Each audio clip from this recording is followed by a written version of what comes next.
Jusqu'à une époque pas si lointaine, le gros problème des agriculteurs de l'Ouest et du Sud, c'était l'eau. Avec une saison sèche de plusieurs mois, pas la peine de rêver. Les rendements en canne étaient dérisoires et pour les cultures vivrières, c'était pire. Au milieu du 19e pourtant, des canaux avaient été construits, mais ils étaient destinés aux usines et pas aux champs.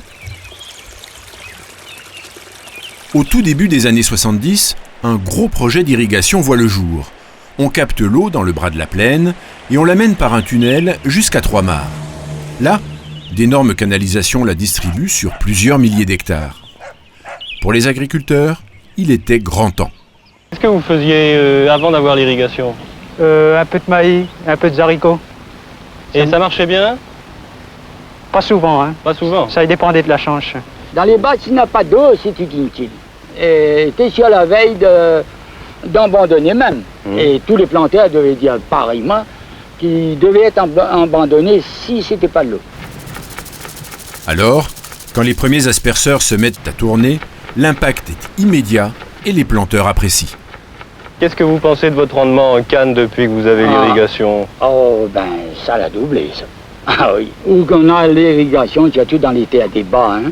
Les grosses terres, on ne gagnait rien auparavant. Aujourd'hui, ça a doublé. D'après les techniciens de la Sabrac, vous avez pu dire qu'on pouvait arriver à faire 80 tonnes. Oui. Et là, je vous affirme que là, j'ai doublé. Là. Vous avez doublé? Ah, vous avez oui. fait 160 tonnes à l'hectare, là? Ah oui. Pour Là, 400 golettes. j'ai doublé, là. J'ai fait 400 kilos à la golette. Là. Pour ces planteurs du Sud, c'est le début d'une nouvelle époque. Et pour les aménageurs, un beau succès. Car l'eau du bras de la plaine alimentera aussi une usine hydroélectrique indispensable pour couvrir la consommation en plein essor de l'île tout entière. Mais aussi parce que cet équipement permettra d'alimenter Saint-Pierre et ses habitants encore bien mal desservis en eau potable.